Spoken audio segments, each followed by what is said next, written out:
Rain drizzled against the vast windows of the top-floor penthouse, soft and steady, like the sound of distant whispers. Inside, the lights were dim, casting a golden hue over the sleek furniture and polished floors.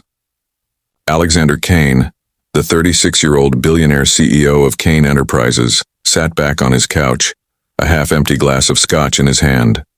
His life was perfect, at least from the outside. Every magazine called him a genius. Every investor wanted a piece of his success. But beneath the luxury and power, Alexander lived in silence. No laughter, no warmth, no one waiting for him at home. Then came Lila, a timid maid who spoke so softly that even the wind seemed louder than her voice. She had joined his household staff 3 months ago. While others treated their work as routine, she treated everything she touched with care. His suits were pressed without a crease. His office smelled faintly of lavender, and somehow there was always tea on his desk at the exact temperature he liked. He noticed, but never said a word. And yet her quiet kindness unsettled him.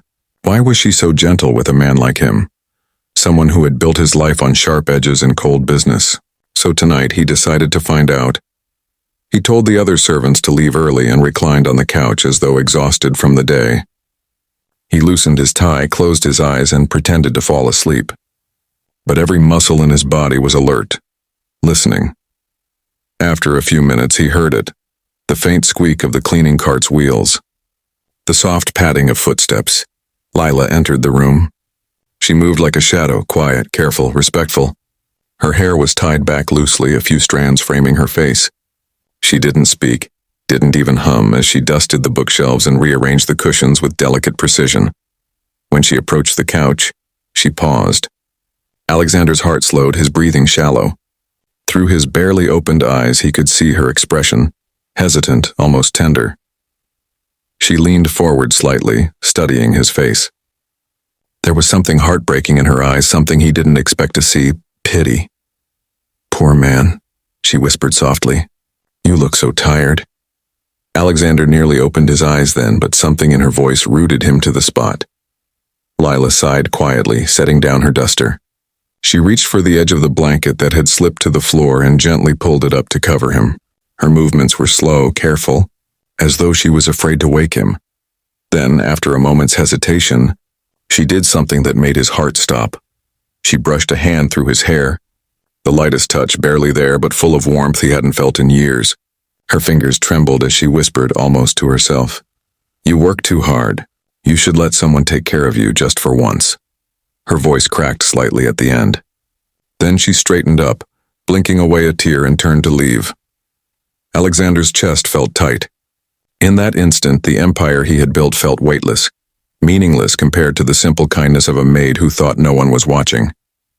He didn't move, didn't speak, but his world had shifted. The next morning, the mansion buzzed with quiet efficiency again, but for Alexander, nothing felt the same. He sat at the breakfast table, the morning newspaper spread before him, but he wasn't reading. His thoughts kept drifting back to the night before, to her voice, her trembling hand, her words that had reached deeper than any deal, any fortune ever could. When Lila entered the dining hall to collect the dishes, her steps were small, careful. She hadn't expected him to be there. The moment their eyes met, she froze. "Good morning, sir," she said quickly, lowering her gaze. "Good morning," Alexander replied, his tone unreadable. "Lila, could you come here for a moment?" Her heart stuttered. She nodded, walking toward him slowly, clutching the silver tray in her hands. "Yes, sir?" He studied her face for a long moment, those clear, honest eyes, the faint exhaustion that hard work had etched beneath them. Finally, he spoke quietly, almost too softly for her to hear. "Last night, when you thought I was asleep, you said something." Lila's breath caught. Her grip on the tray tightened. "You were awake?" His lips curved slightly, though not mockingly. "I was. I wanted to see what kind of person you really are." Color drained from her face. "I'm so sorry, sir. I didn't mean to overstep." He interrupted her gently. "Lila, don't apologize." She blinked up at him in confusion. He leaned back in his chair, exhaling slowly.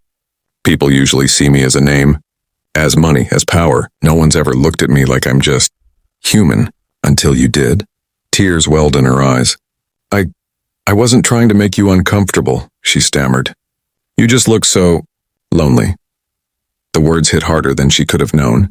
Alexander lowered his gaze, his voice quieter now. Maybe I am. Silence filled the room, soft, heavy, full of meaning. Then he stood, straightened his jacket, and looked at her again. Have breakfast with me, Lila. Her eyes widened.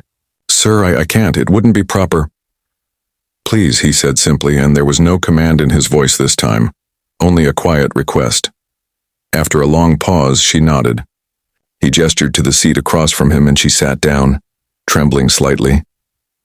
For the first time, Alexander poured someone else a cup of coffee with his own hands. You know, he said with a faint smile, you're the only one who's ever told me to rest. She blushed, her fingers twisting nervously in her lap. Someone had to. He chuckled softly, and for the first time in years, the sound didn't feel forced. Outside, sunlight spilled into the room, brushing against their faces. It was quiet, unspoken, fragile, but something new had begun to bloom between the cold CEO and the shy maid who dared to show him kindness. And deep down, Alexander knew. One act of care had awakened something in him he never thought he'd feel again, a heartbeat that wasn't for business, but for her.